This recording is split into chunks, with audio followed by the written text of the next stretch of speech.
Guys, আজকে আমি endure ড্রাগনকে মারতে যাচ্ছি। জানি না কেমন হয়।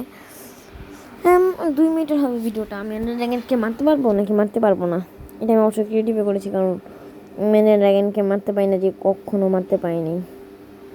তার জন্য আমার হাফ হেলথ ছিল, তা আমার টোটাম পপ হয়ে গেছে।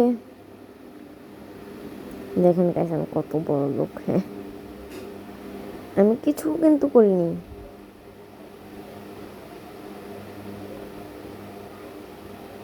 আমি এখন ক্রিয়েটিভে যাচ্ছি, আর ভালো হবে। আমি এখন সব এন্ডার ক্রিস্টাল ভাঙবো, যাতে ওই মানে হাত ওর যাতে মরে যায়, এন্ডার ড্রাগন যাতে মরে, তার জন্য সবগুলা ভাঙছি এখন।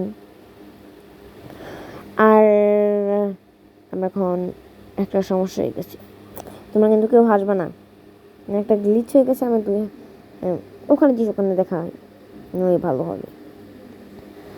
এটা আমার সার্ভাইভাল ছিল, কিন্তু আমার এন্ডার ড্রাগনকে অনেকদিন ধরে ইচ্ছা ছিল যে মারবো আজকে, যে সেকে আমি মারবো।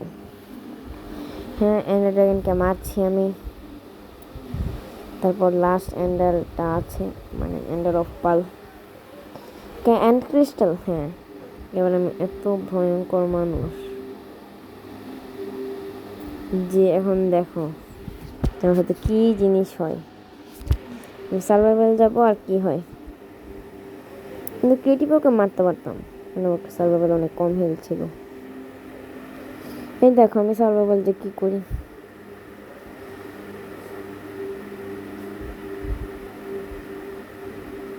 আমার টোটাম কিন্তু পপ হয়ে গেছে। আর যা মাইনক্রাফট আর খেলবোই না, দূর ভালো লাগে না, কি করবো ফালতু, কত দূর গেছিলাম, ভালো লাগে না, বাই।